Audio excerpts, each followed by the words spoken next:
Here's a universal truth about our court system in 10 minutes or less. As someone who has spent the last 2 years observing jury trials across North America, I feel compelled to let you guys know that, contrary to popular belief, the justice system isn't actually broken. The justice system is broken to those who have a broken understanding of the justice system. Because if you actually look at what the justice system is there for, right, what you'll realize is that, contrary to popular belief, the justice system isn't actually there to administer justice as much as it is there to uphold a state's priorities. And more often than not, a state's priority is order and peace, even if they have to manufacture it, even if it comes at the expense of justice. And I'm sure you're wondering, Wanu, what do you mean by that? And I'll tell you what I mean by that through 3 instances that taught me that the justice system isn't actually there for justice, beginning with a conversation I had with a military trainee at a house party in South Africa. So just to give you guys a little bit of context of who I am, right? I've spent the last 2 years observing jury trials across North America to bring you this podcast, right? But prior to becoming a traveling trial watcher, I was just a regular traveler. I spent about 5 years solo traveling the globe to almost 40 countries before the age of 25. It's a long story. But the only reason I even did that for so long was because I really wanted to better understand the human condition. Not just the beautiful parts of the human condition, but the brutal parts of the human condition.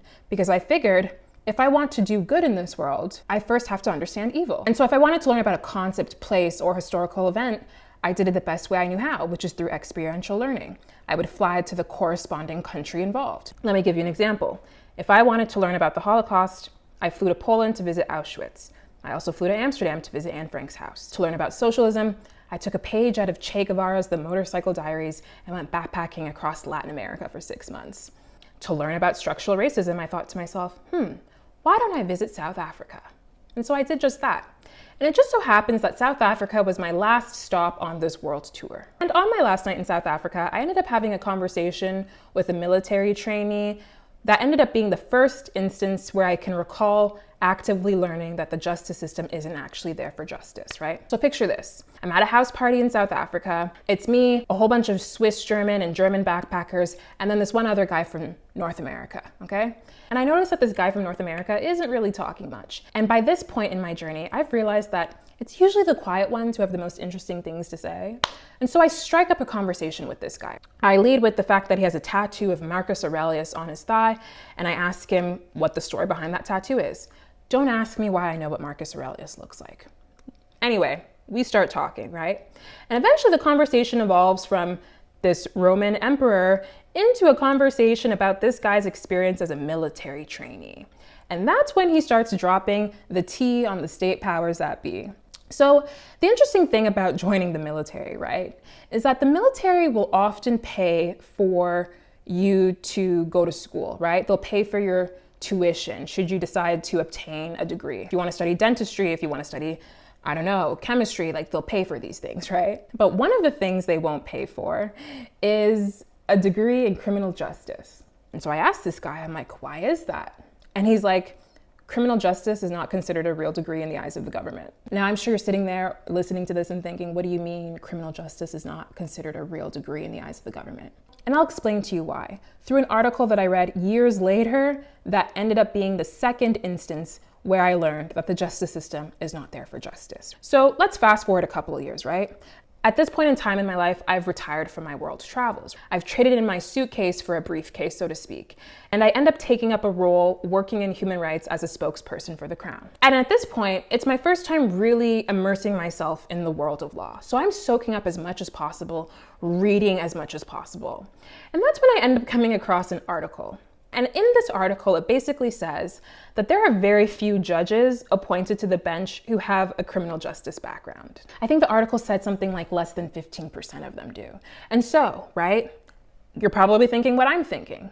If they don't have a criminal justice background, then what the hell do they have a background in? Turns out most judges actually have a prosecutorial or military background.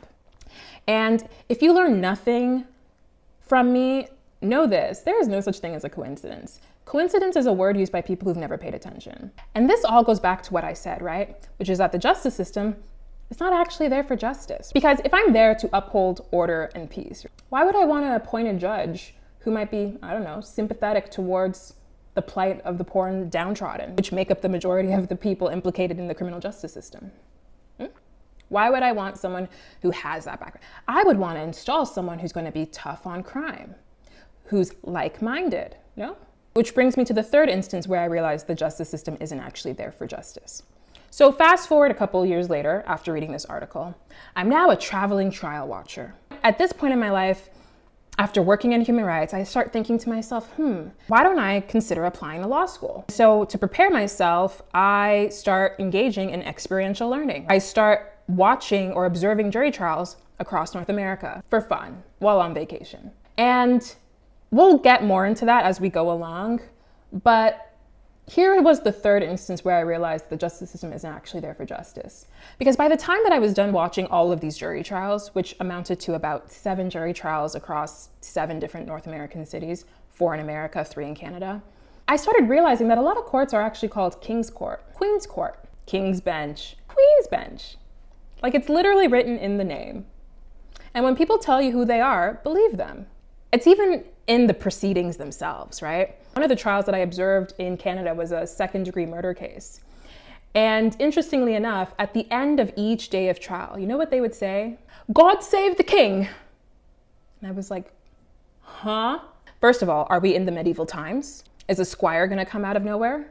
Is a jester gonna come out of nowhere? Okay, fine. Notice how they didn't say, God save the accused, or God save the victim who died an untimely death. No, God save the king. And if the queen were still alive, it would be God save the queen. God save everyone but the people. I can't even begin to tell you how much it is inaccurate to say that the justice system is broken when the justice system was never designed to be about justice. It has always been about upholding a state's priorities. And if you still don't believe me, then it's worth considering how one even becomes a judge. Because if you look into how one becomes a judge, what you'll realize is that the same way the justice system isn't broken is the same way that there's no such thing as a judge. More on that next time.